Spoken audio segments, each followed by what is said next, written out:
and welcome to episode 2 of Walking Those Musical Streets. This series, where we walk the streets of modern day London, peeling back layers of history, focusing on 18th century musicians, composers and publishers. Today we're focusing on the Strand, and we're standing just off the Strand now, near Charing Cross Station, the very centre of modern day London. The Strand is a very ancient street, and was first recorded in 1002 as Strandway, meaning a street that runs near the river. And this street, for the longest time, has been the route from the City of London to the Palace of Westminster. And so that's the route we're going to be following today, in fact starting with Charing Cross. So that's where we are at the moment. Fascinatingly, the Strand was a very, very fashionable street from the 12th century onwards. And it has always had many mansions on it, for example Essex House, Arundel House and Somerset House, which survives today. And we're going to have a look at that later on, because there were quite a few musicians associated and living near there. And so in the 18th century, however, it became slightly less fashionable to live along the Strand, and the elites moved somewhere else. They moved slightly further in. So it became perhaps more of a kind of coffee house, tavern, fun entertainment area, which is kind of what it remains today, really. It's almost like an extension of the West End in many ways. So we're going to be off and we're going to go to our first location.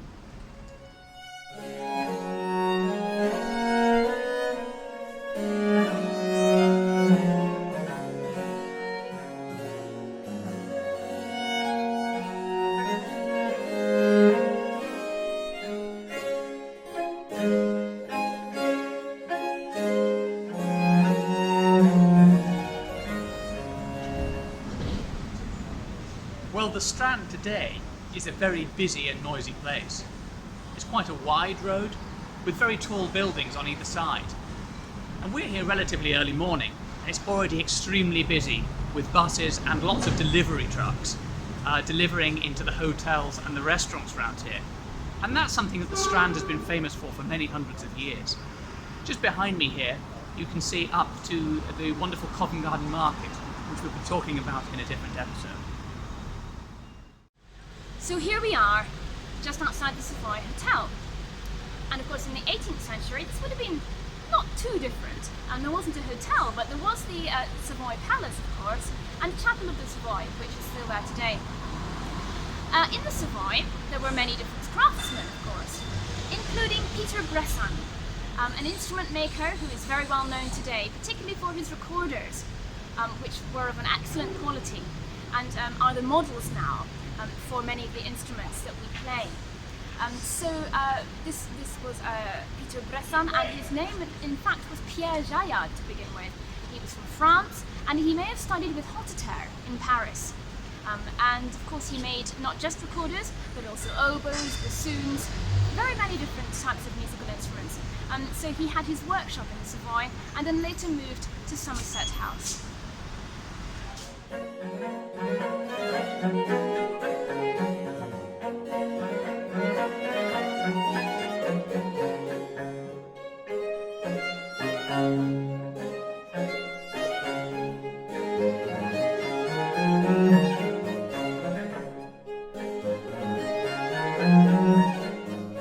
I'm now standing just off the Strand in a place which doesn't appear to be very exciting, but which is extremely important in terms of the history of London music publishers of the 18th century. This is the site of the shop of John Walsh, whose shop was located on the Strand, just off Catherine Street. Where I'm standing at the moment is part of Aldwych. This was founded in the early 20th century, a curve joining Kingsway to the Strand. And so the actual site of that shop, of that publisher, is no longer here. But John Walsh was extremely important. He was one of the earlier printers in London. He founded his printing business in 1695 and became one of the most celebrated and one of the most famous publishers. He was extremely successful. He was able to print music very quickly because he used pewter technology rather than copper. And he was most famous, of course, because he was the music publisher who printed Handel's works, including in 1732 publishing Handel's Opus 1 mixed instrument solo sonatas.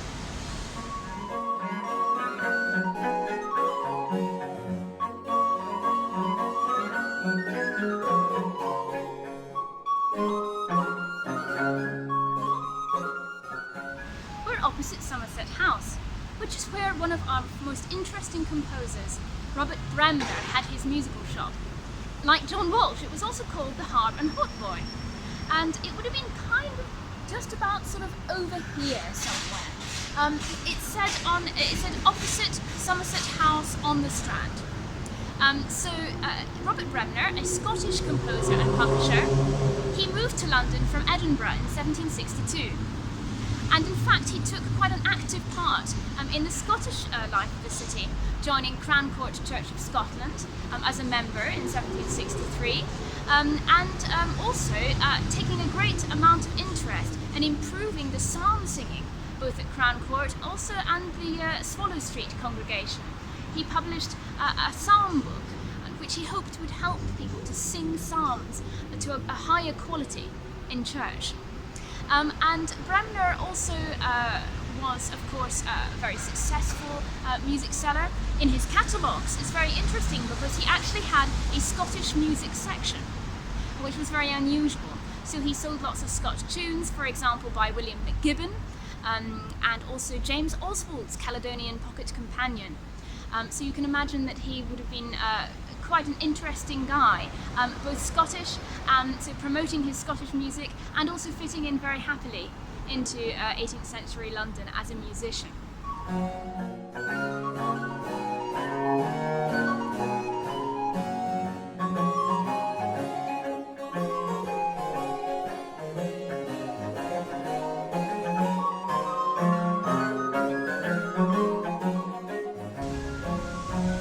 Standing between Surrey Street and Arundel Street on the Strand, which is where Norfolk Street used to be until the 1970s. However, in the 18th century, just at the end of Norfolk Street was another music shop called the Corelli's Head. I find it very exciting to think about all the different musical signs attached to the different musical shops. And so the Corelli's Head, of course, is a nod to the fact that Corelli was very, very popular in 18th century London at the beginning of the century particularly, and it was the name that was out on everyone's lips. At the Corelli's Head, an early apprentice of Walsh, who we just met earlier, lived there and worked there presumably. His name was William Smith. There were a lot of different apprentices, of course, to music printers in the city. This was one of the main ways in which you could start a career in many trades, but also particularly in music printing.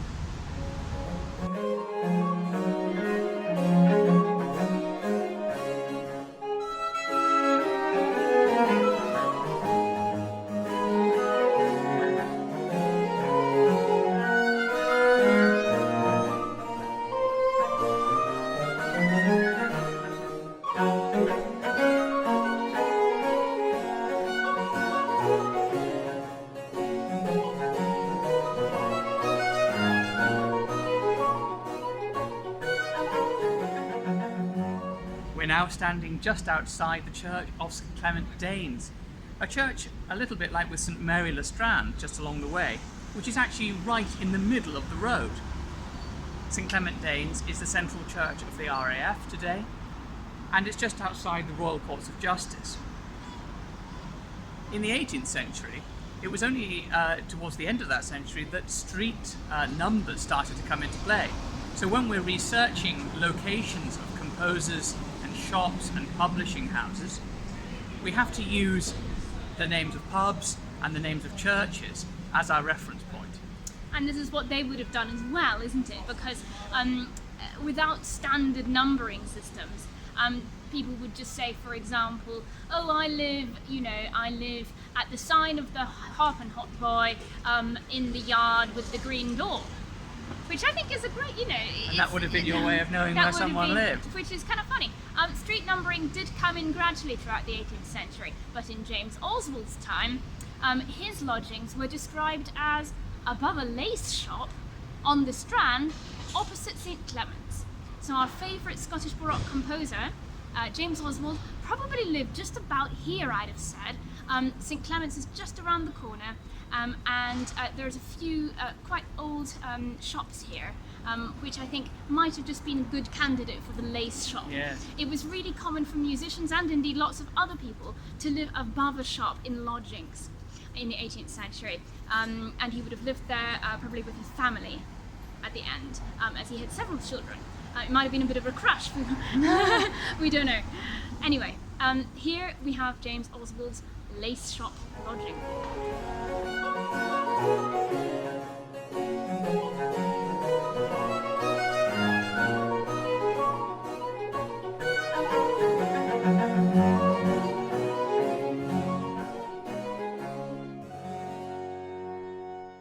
And here we are outside Twining's. This tea shop has been here since 1706, which is incredible, far longer than the courts of justice which are opposite us, which were only built in the 19th century. So Twining's, of course, very, very good tea, not that this is a sponsored video, and we might pop in there and see. It's still very beautifully laid out inside, makes you really feel like it's been there for over 300 years.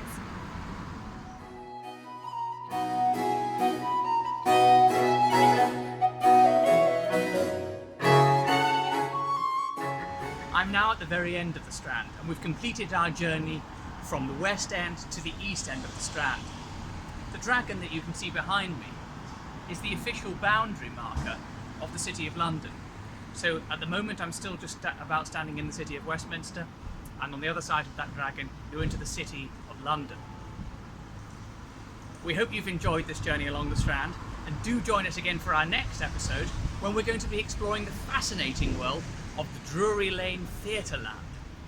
And do subscribe to our YouTube channel, and we look forward to seeing you again.